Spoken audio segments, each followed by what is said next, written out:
네, 안녕하세요. 설일기입니다. 오늘 하루 모두 고생 많으셨고요. 오늘은 이제 요즘에 사람들, 한국 사람들의 좀 마인드를 생각을 해보면은 좀 적게 벌고 적게 쓰는 삶을 좀 추구하는 것 같습니다. 그러니까 월에 한 100만 원만 벌더라도 그냥 좀, 이런 삶의 유형인데, 뭐 전세를 들어가서 그냥 월세가 따로 나가지 않으니까 그렇게 전세금을 박아두고 관리비 정도만 내면 되는데, 이런 것들을 뭐 생활비나 다 합쳐서 써도 100만 원 정도면 살아갈 수 있는 사람들이 꽤 있어서, 이런 분들의 어떤 삶을 보면은 그냥 이제 월에 그냥 소소하게 돈을 벌면서 돈을 많이 안 쓰는 삶을 살아가는 거예요. 그러니까 직장에서의 어떤 스트레스를 최대한 피할 수 있을 정도는 피하고 최소한의 생활할 수 있는 정도만 벌면서 살아가는 삶인데, 그냥 확실히 과거랑은 많이 달라진 분위기죠. 예전에는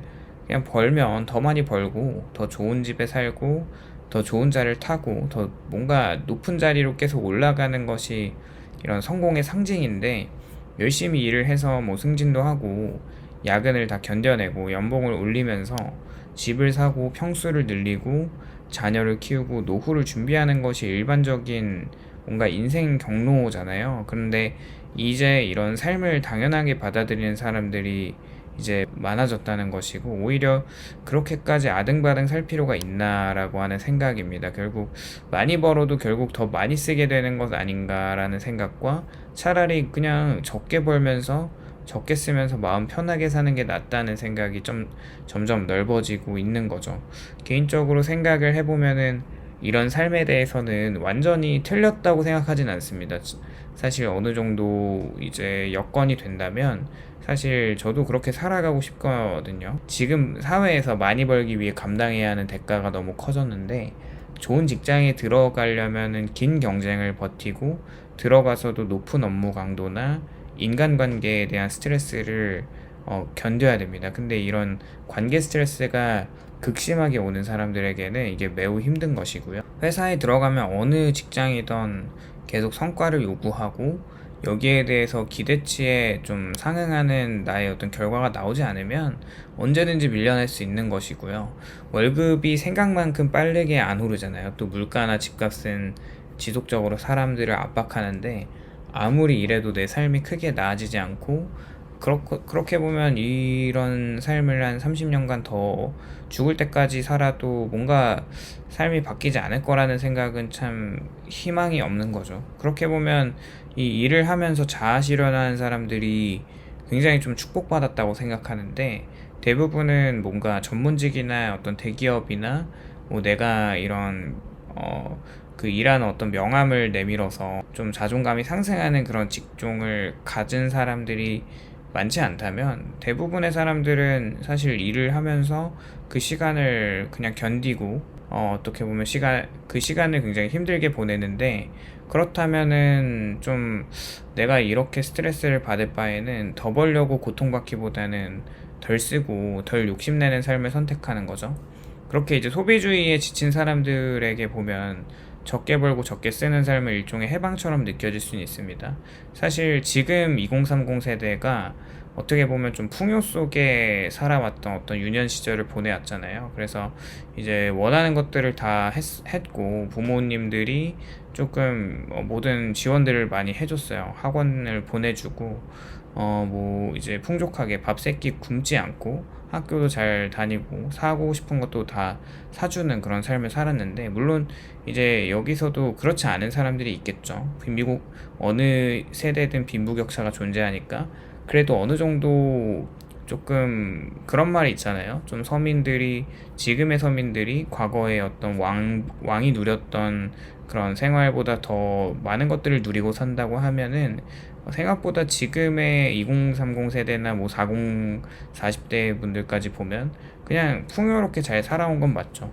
결국에 지금 이제 남들과 비교하느라 명품을 사거나 좋은 차를 사거나 비싼 여행을 가거나 뭐 원하는 것들을 다 이루는 것이 뭔가 생활 수준을 추구하는 삶이 끝이 없다면, 그런 경쟁에서 오히려 벗어나서 단순하게 살겠다는 것이 하나의 트렌드가 됐고, 그게 뭔가 건강한 면이 있는 것도 사실입니다.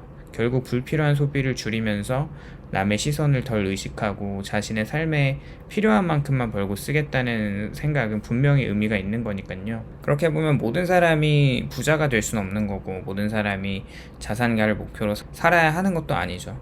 근데 이제 좀 생각을 해보면 이제 살면서 가장 위험한 것이 뭐 건강이나 여러 가지 삶의 위험 요소들이 있지만, 우리가 그 화폐 가치가 계속 떨어지고 있는 것과 나의 자산이나 뭐 내가 벌어들이는 급여, 월급이 이제 인플레이션에 계속 녹아내린다는 건데, 이게 참 무서운 거죠. 구매력이 줄어든다는 것은 내가 이제 나이가 들수록 그 자산이 인플레이션만큼의 초과 수익을 달성하지 않는다면 그게 나중에는 참 힘들어진다는 것인데, 그렇게 보면 문제는 이 적게 벌고 적게 쓰는 삶이 굉장히 위험한 이유는 인플레이션 때문이죠.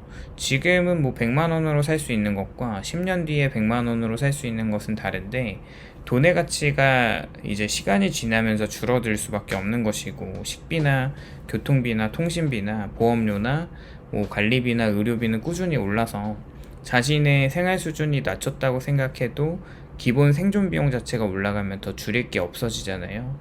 적게 쓰는 삶이 물가가 안정적일 때는 가능하지만 기본 생활비가 계속 오르는 시대에는 점점 더 어려워지는 거고, 소비를 줄이는 데에는 한계가 있지만 물가 상승에는 한계가 없습니다. 그래서 지금 뭔가 좀 전세로 들어가서 내 전세금이 좀 어느 정도 들어가 있고, 뭐 전세자금 대출을 받거나 뭐 이런 월세를 부담하면서 월에 최소 생활비로 살아가면서 돈을 모으지 않고 오히려 그 돈을 지금 뭔가 깔고 앉아있는 어떤 삶의 형태들은 나중에 정말 위험하다고 생각을 하고요. 근데 앞서 뭐 이제 3억 정도를 모아서 파이어족을 할 수 있다고 생각하는 저의 그 지로는, 결국에 이 3억이 나름대로 그 수익률이 한 7, 8%, 10%로 연간 평균 굴러가다 보면은 나중에 인플레이션보다는 훨씬 더 초과 수익을 낼 수 있는 거기 때문에, 내가 어느 정도 조금 소일거리를 하면서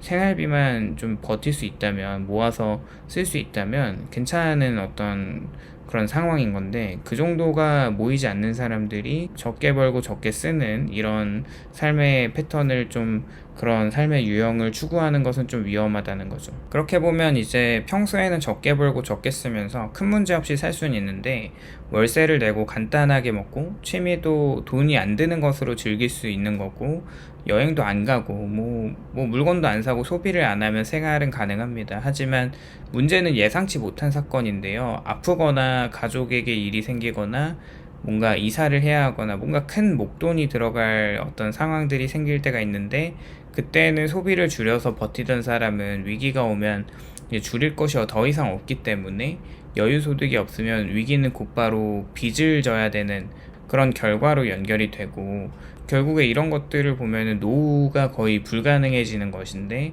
젊을 때는 적게 벌고 적게 써도 어떻게든 살 수 있잖아요. 몸이 건강하고 일을 할 수 있고 선택지가 어느 곳이든 그냥 노동소득을 할 수 있는, 그러니까 노동을 할 수 있는 곳에는 소득이 있기 때문에.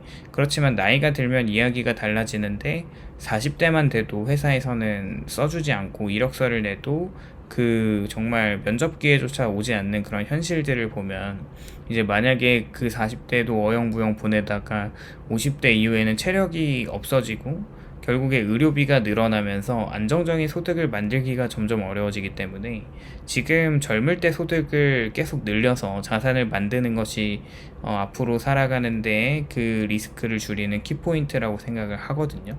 결국 나이가 들어서 버틸 기반이 부족해지면 적게 쓰는 습관만으로는 노후를 해결하기는 어려워서, 노후에 돈을 적게 쓰고 싶어도 병원비나 주거비나 생활비가 필요하잖아요. 그래서 나이가 들수록 돈은 선택이 아니라 생존에 가까워집니다. 누군가 나이가 지긋이 드신 분이 이야기하는 게, 인생의 행복은 돈이 아니다, 다른 어떤 가치들이 있는 것을 주장을 하지만, 결국에 저는 또 그렇게 생각은 하지만, 또 돈이 없는 상태에서 그 다른 어떤 가치들이 정말 빛을 발할까, 이런 생각을 좀 해보면 그렇지는 또 않다고 생각을 합니다. 적게 쓰는 삶이 자발적 선택일 때와 어쩔 수 없는 포기일 때는 좀 다른 것 같아요. 어떤 사람은 충분히 벌 수 있지만 일부러 단순하게 사는 사람이 있고, 이런 사람은 뭐 적게 쓰는 삶에 강할 수 있겠죠. 내가 직접 선택을 했었던 그런 선택권이 있기 때문에. 반면에 어떤 사람은 벌 능력이나 자산이 부족해서 어쩔 수 없이 적게 쓰는데, 이게 뭔가 철학처럼 포장하면 위험합니다. 사실은 선택이 아니라 체념인 것이고, 스스로를 설득하기 위해서 나는 돈 욕심이 없다고 하고 많이 벌 필요가 없다고 하고 소박하게 사는 게 행복이다라고 말하는 경우가 있는데, 자신에게 좀 솔직해진다면 항상 불안해하는 것은 사실이죠. 결국에 적게 버는 삶은 뭔가 좀 극도로 겪는 스트레스에서 탈피해서 살아가는 어떤 삶의 유형으로서 존중을 많이 받고 있긴 한데, 근데 그런 삶을 살아갈 수 있는 사람은 충분히 좀 어느 정도 자산을 모으고 이런 노동시장에서 좀 엑시트하고 덜 힘든 좀 그래도 노동소득을 어느 정도 벌 수 있는 곳으로 옮기는 것을 좀 추천하지만, 근데 젊었을 때 너무 이런 일하는 거에 대한 스트레스를 과도하게 이제 생각을 한다면, 지금 내가 일을 하지 않았을 때 40대가 되고 50대가 되고 뭐 30대 후반이 되더라도 그 일을 하지 않은 순간은 분명히 후회로 나올 수밖에 없습니다. 그렇게 보면은 일을 좀 할 수 있을 때 열심히 하면서 자산을 모아가는 것은 어떻게 보면 선택이 아니라 필수다, 이런 생각을 좀 해보고요. 오늘 영상에 공감이 되셨다면 좋아요와 구독을 부탁드립니다. 감사합니다.